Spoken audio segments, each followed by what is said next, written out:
Thumbs Up by Satish Padmanabhan from Outlook. Happy days are here again. The slanting sun rays lose their sting of September. They are mellow like the lions in the older national They are mellow like the lions. The slanting sun rays lose their sting of September. They are mellow like the lions in the older national emblem. Benign with their thick grinning whiskers and not snarling and saber-toothed like the new avatar.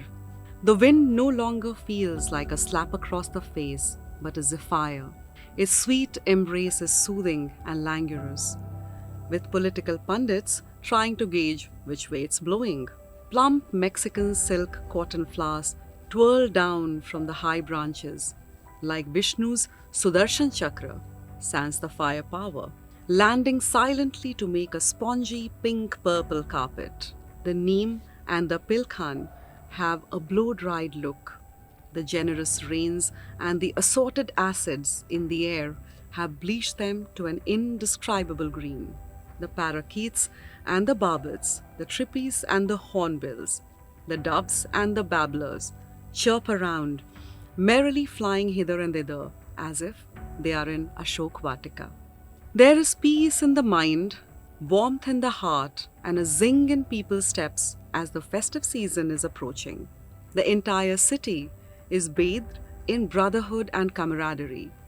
Shouts of Ram Ram पूरन काका सब खैरियत हाँ हाँ खान चाचा आपके आशीर्वाद से ring the air. The Ganga Jamuni Tehzeeb is at its zenith. The barrier between castes has been long broken. Crime has been bulldozed. Class difference is so minuscule that even Engels will need a magnifying glass to detect it. Wherever there are men, there are 33 women too. The following scene is typical of a day in this just and kind society.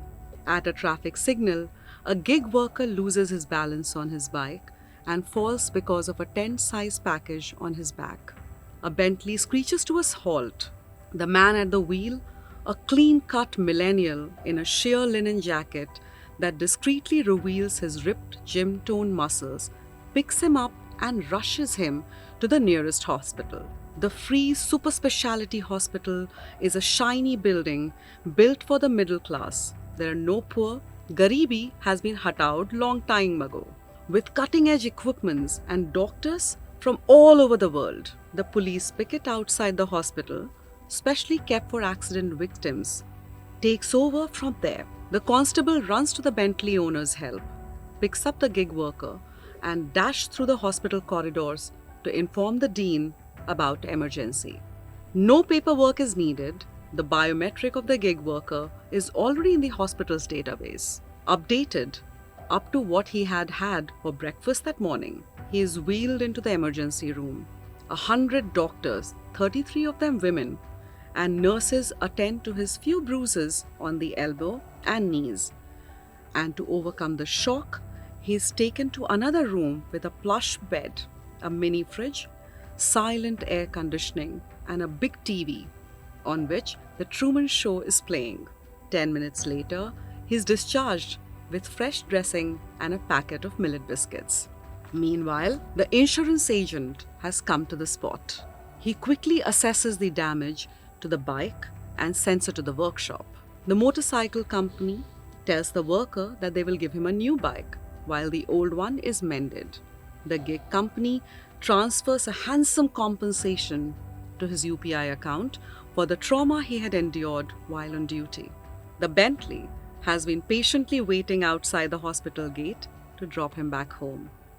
For this and more, read the current issue of Outlook.